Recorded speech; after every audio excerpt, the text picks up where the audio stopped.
ภาษาจะเว้านะอ้ายไปช้างอย่าเอ้อด่าเลย เชียงเลยหอดเยี่ยงไปเลยกันเลยอ้าวยกโอ้บุ๊กมาไปแล้วไปทางไหนคนละทางเนาะเอ้ยพอดีเมื่อห่านพูดห่านด้วยมึงพี่น้องว้ากับน้องอ้อยนี่มาเมื่อนำกัน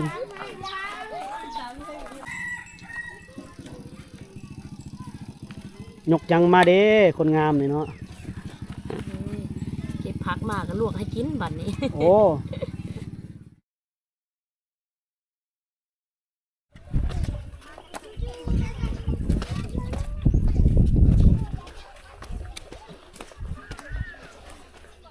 โอ้ยางขึ้นตะพังเซนี่ก็พอแห้งเลยได้ออกกำลังกายขนาด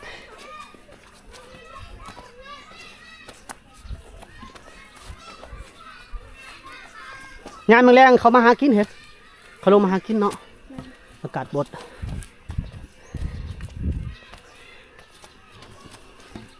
โอ้ยางขึ้นนี่ก็เมื่อยแล้ว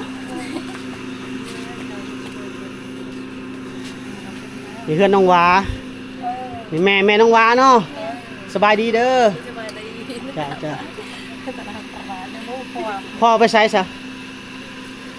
ไปให้เนาะโอ้เฮือนเราอยู่แคมป์เซ่เลยได้เฮือนเราย่ำน้ำท่วมก็หมดฮอดบ่ฮอดหมดโอ้ฮอดดีเลยบ่นี่ทำส้มฮอดดีเลยนะคือตัวนี้เลยฮะฮอดพูนปอโตไปอยู่ไซส์สับอะไรไปอยู่มงคู่พูนฮัดมันก็บริท่วมคูปีแล้วเนาะคูปีบ่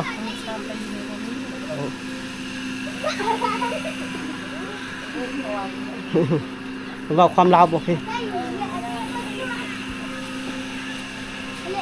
เมื่อแล้วบ่ไปลิ้นอยู่เฮือนไปกินน้ำเย็นๆอยู่พุ่นปะไปเอาแล้วไปนำกันหอดใส่หอดยาอย่างบอกกันอยู่เฮือนคนเพื่อนน้องวาโอ้ยกตุกน้ำกินละเพื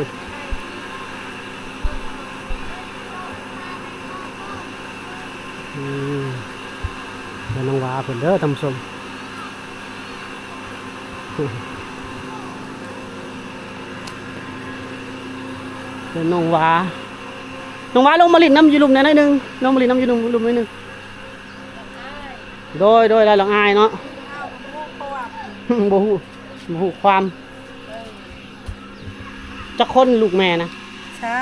สามมีวาวามีผู้สาวเป็นผู้กกตายผู้เดียว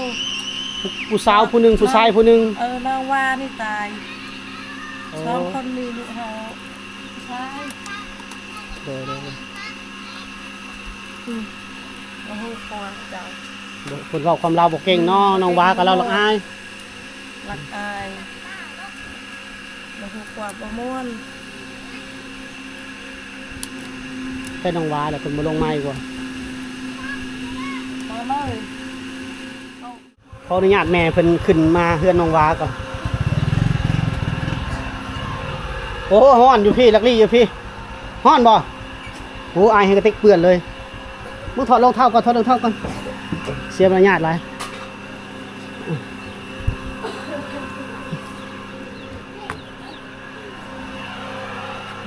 ฮ้อนแห้งโอ้ดังไฟหนึ่งเข่าอยู่นี่เลยฮ้อนบ่เมื่อยฮะบ่เมื่อยแต่ฮ้อนเนาะใช้เจ้านอนใช้เจ้านะนอนอยู่นี่บ่เจ้าน้องวาโอ้เสียงเขาสีเข่ามันดังอยู่นะน้องซ้ายบ่น้องบ่เรือนซานคนอยู่อ้าว FC คือมาลายแถวนี้ยับออกนี่เหรอ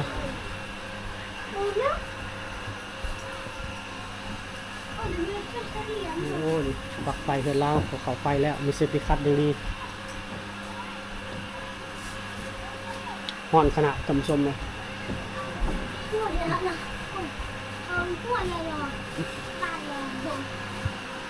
นึ่งเข่าอยู่ใส่นึ่งเข่าวันนี้เฮ็ดกินเด้เฮ็ดของอยู่ของกินเด้อยู่นี่คือการน้ำได้เจ้าไปเอามาใส่น้ำไปหาบเอาบ่โอ้เราบอกความเรายังบอกท่านในเก่งหนองหวานเนาะจะเฮียนฮอดห้องได้ล่ะบ่ได้เฮียนเลย มันไม่มีงาน ไปลงไปลินตารางนะแม่ปะลงไปนั่งลินตารางไปไปนี่เพื่อนบ่งอยู่บงเซาแล้วเป็นครัวแล้วไปออกจากเพื่อนน้องว้าเพิ่นท่านผู้ชมเนาะเดี๋ยวมาฮอดเพื่อนน้องแดนเพิ่นสิลงไปตักน้ำสิไปสูบน้ำใส่เพิ่นว่าเนาะส่วนเขาแมันเอื้อยไผ่คนหนึ่งแล้วมีเอื้อยไผ่แล้วเรียกงานจะบ่ค่อยนักปานใดแม่เฮ็ดกินบ่ลูกสาวกกนะ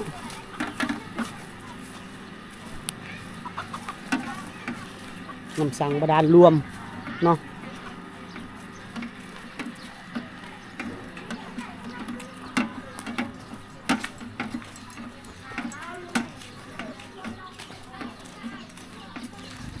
มีเป็นว่าครับ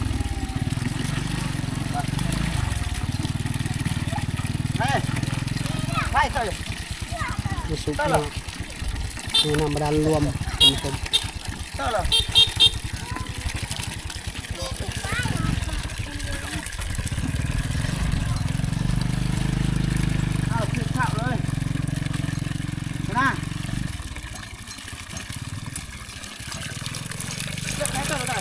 น้ำใส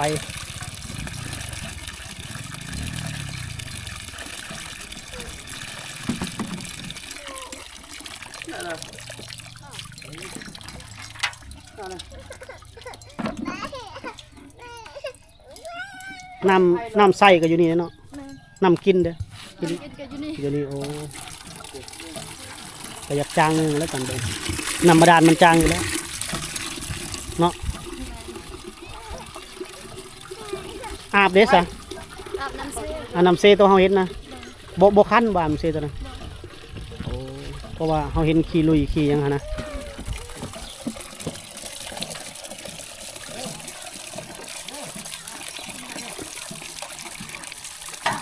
เต็มแล้ว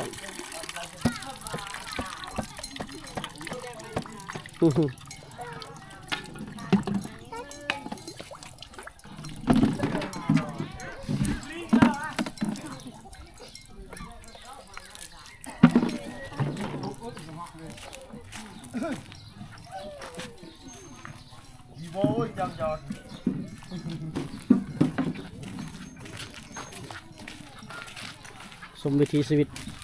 เต็ม3 EP กับเรื่องราวของน้องแดนน้องหวา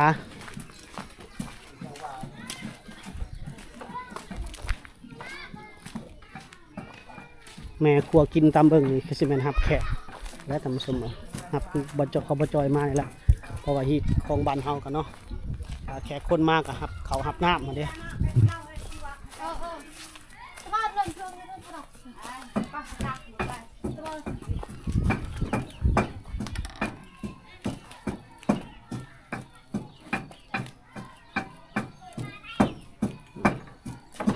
แม่ตำแจ่วเฮ็ดกินหยังอีกเนาะแม่เนาะตำแจ่วแล้วเก็บเท่าแหละจำพักโอ้พักไปเก็บสุกี้นี่อ้าว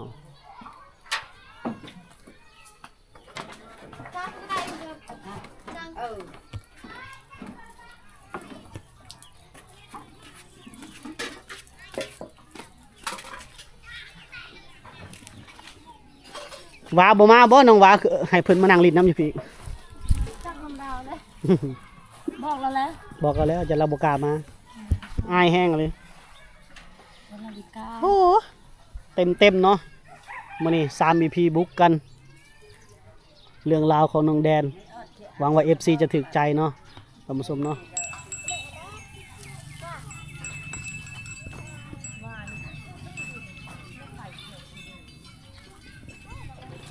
ทางใด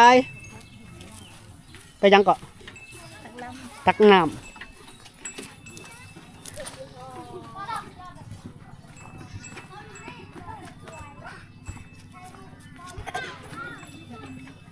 เงินอายเอาให้เลยนะ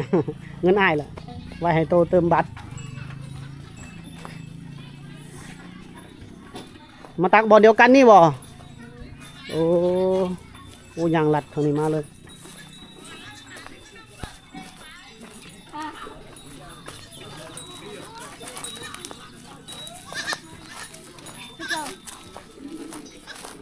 มีผู้แซ่ผู้สาวมาตักน้ำได้บาดนี้ได้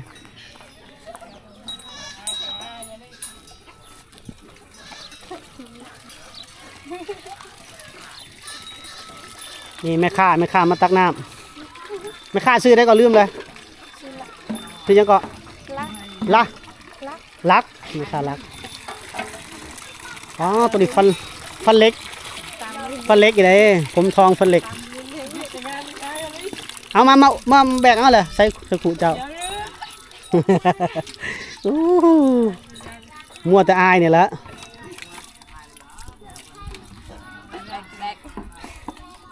ว้าวคนนี้สวยคนนี้สวย ซื้อได้ล่ะน้องยังฮะ สาวอะไร น้องออย คิดดักรับวันนี้ก็ อืมน้องออย จะจู ผู้สาวลายอยู่บ้านนี่ เสียงเป็นไงเลยยาวๆตะเกียบดาวเลยกล้วยเลยยาวอะไรนะ ป๋อตัวกระทังขู่เราบักใหญ่เลยทำส้มนี่น้องออยนี่ขู่เจ้าบ่นี่ป๋อตัวคนน้อยๆมันจะมาขู่ใหญ่แท้แบกแท้อยู่บ่นี่เอาแบกไปเลย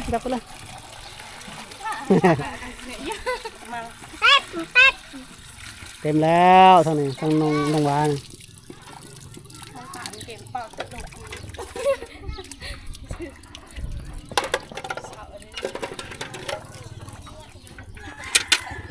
ไม่ลำบากเลยขู่เล่านี่ขู่สมัยตะก่อนมันขู่โยมจักเขาล้มยังกันเอาลืมเลยซื้อเล่าในไรก็น้องอ้อยเนาะ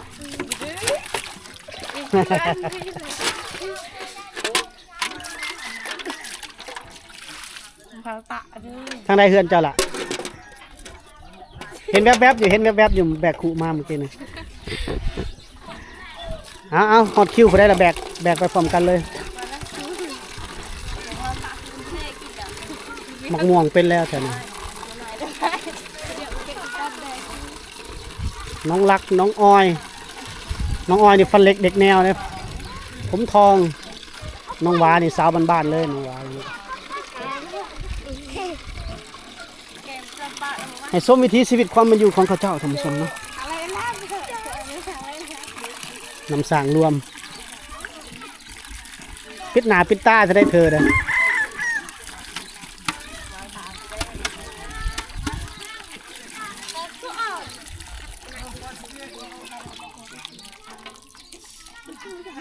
หน้าตาอวานจะชูโยนเลยน้องตานี่เก็บกล้วยจะลงอวานชูโยนกล้วยอวาน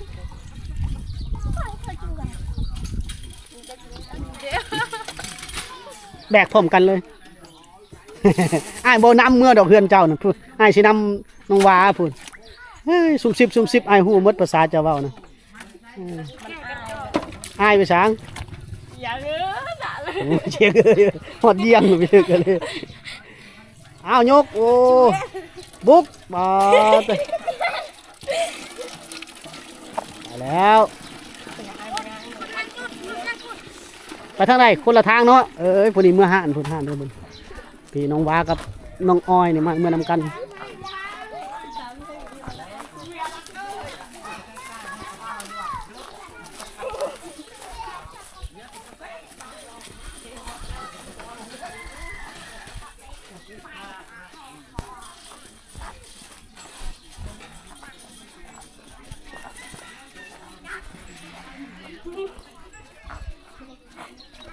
โอ้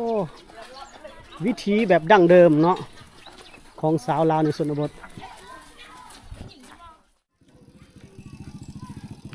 ยกยังมาเด้คนงามนี่เนาะ เก็บผักมาก็ลวกให้กินบัดนี้ โอ้ก่อนสิกลับก็มีคงอยู่คงกินเลยเอาล้างมือล้างเท้า เราก็ต้อง ล้างมือล้างมือ ประเพณีคนเราก็ต้องได้กินก่อนเอามา ปลาตัว แล้วยับเฮา ยังไงนะน้ำล้างมือบ่ล่ะ โอ้ โอ้ยไปยกมาบ่นี่เกรงใจเด้นี่ฮีดคนลาวแต่มาชมเนาะ กับพี่ชนเผ่าเฮาแน่ๆ มาเฮือนต้องได้กินเขาว ถ้าเราเอามาแล้วก็กินประเพณีคนเอาแค่เสร็จมือมา แต่จ่า ตัวนี้ กิน นะ อะไร โดยมาพอกินข้าวนํกัน ใช่ โดย ตัวนี้ล่องตัวนี้นะไม่เคย ยังอยู่เนาะตัวดิบนี่เนาะ เขาก็ยังไม่เคยบ่เค พอย เลย ตัวน้องแม่นี่เหนียว ตัวนี้บ่เคยกินได้เพราะแบบนี้นะครั้งแรกมีแต่เคยอ้อแล้วมันก็คล้ายๆก้อยกุ้งนี่บ่ล่ะ แม่ ตำใส่ขิงเด้ แม่นเฮาก็สิลองน้องมาเฮา พอเพิ่นว่าเป็นหยังคือบ่ซื้อซีนกุ้งซีนไก่มาบ่เฮาบ่ ได้แล้วนี่ก็ เฮามาแบบเพิ่นเฮาก็ต้องกินแบบเพิ่นกินอะไรกินนํกันเนาะลวกผักจำแจว นี่นะเด้อบ่เจ อาหารบ้านๆเอากินก่อน ชิมมันกันเด้อเฮาครั้งแรกน้องว่าแซ่บเฮาก็ลองเฮา เอาลองเบิ่งสาวผู้ไทยลอง เค เบิ่ ย ง ก็ครั้งแรกยังไม่เคย กูจะไปจ่า กินนํกันนี่น่ะบ่ได้จ้าบ่ได้เด้แขกกินก็ เอากินมา โดยไปได้สาวผู้ไทย คือกุ้งนี่แหละ อ่า คล้ายๆกันเลย เอาค่อยล้างมือก่อนจับกล้อง เอาลอง เดี๋ยวล้างมือก่อน แซ่บนั่นแหละเนาะ แม่ คือกุ้งนี่แหละคล้ายๆคือกุ้งนี่แหละ จะได้ติดใจนะฮะ เมื่อนาเขาก็ไม่เคยกินน้องก็มาสู้กินก็กินแล้วแซ่บเดี๋ยวอายเจะซิมเอาซิมมันก็ ขออนุญาตบ่ถอดรองเท้าเด้อ แน่นเอาซิมแซ่บคล้ายๆ กู กุ้ง เหนียวเลยว่าจะกินนี่ เหนียวเลย น้องเราก็เคยกิน นะได้รู้สึกคล้าย ก้อยกุ้ง ๆคือกุ้งเนาะหอมๆคือกุ้งเขาน้องก็สังกินเนาะเฮาครั้งแรกก็เฮาเคยกินตัวนี้แต่เฮาเคยล้น ล้นมก แกงแบบมกมันนะ แบบนี้นะครั้งแรกให้เบิ่งอีกอ่ะ ถ้ามันตายแล้ว บ่ได้ยังตายขนาดยังดันอยู่ว่า ตัว จอย ตาย นี่ ตัวบ่ตาย แต่ว่าตอนน้องเราเฮ็ดดัง เฮงๆกันนั้น แห้งโหดเลยติ่งหมูคือกุ้งเต้นนี่แหละ ไปซ่อนเอาน้ำเซ่บ่ แม่ มื้อหน้าพาอายจะไปเอายูเซ่แล้วก็ ไม่ให้กินบ่ เฮ็ดกินคาเซ่เลย ใส่น้ำพักเนาะ แม่ ใส่น้ำพักแห้งแซ่บอันนี้น้องบ่ได้ใส่น้ำพักยังบ่มีน้ำพัก ตัวน้องเราไปเก็บเอาท่านผู้ชมเนาะ แม่นเดี๋ยวเพิ่นก็มาลวกสู้เฮากิน อยู่เฮือนกินปลาแดกอยู่บ่อยู่เฮือนบ่ได้กินบ่ คันตำหอมหุ่งเด้กินบ่ ตังมึงคงจะ ใส่เนาะ ใส่ไปแดก แต่ปกติอยู่เฮือนไซบ่ปลาแดก ใส่ หรือว่าบ่ไซ ใส่ ใส่เนาะ ใส่เนาะคันมี บ่ เนาะ ได้ซื้อมาฝากอะนะ โดย คันมีเด้อใส่คันบ่มีแล้วก็ธรรมชาติเนาะ แม่ ใช่ป่ะ แซ่บๆ อะไรมันเป็นมือกล้องได้นี่ได้อย่ามือกินได้นี่ได้น้องเอามาสู้กินแล้วจะกินได้ กิน สังอันนั้นเลยเนาะฮอกกันเนาะครั้งแรกมื้อนั้นน่ะใจหันเราเฮ็ดนั้นสู้กินเราเฮ็ดอันนี้นั้นคำที่สอง ลวกผักกะแจ่วเราอยู่คือแจ่วเพียเนาะจ้ะเนาะแจ่วขิงนะ เจ้าขี้เหมาะ บ่แม่นเจ้าคิง เจ้าค่ะ คือคิงหั่น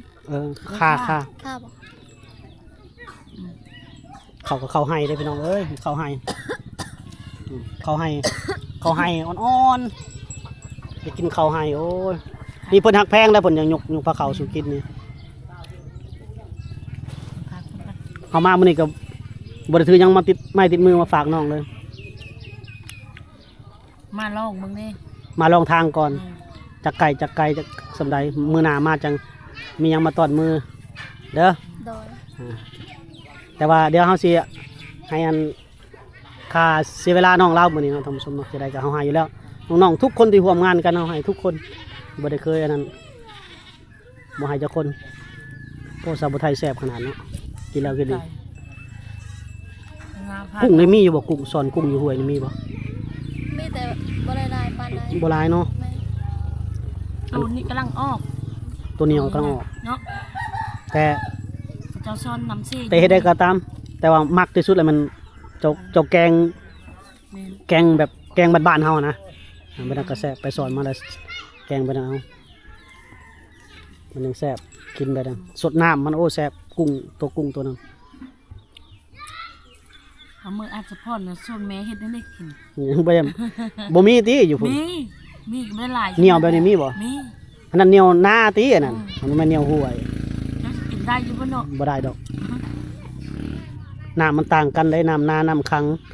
น้ำห่วยมันน้ำไหลผ่าน โอ้หลายคำแล้วได้กินนะ เนาะ เอากินได้แม่น้องอะนะน้องแดน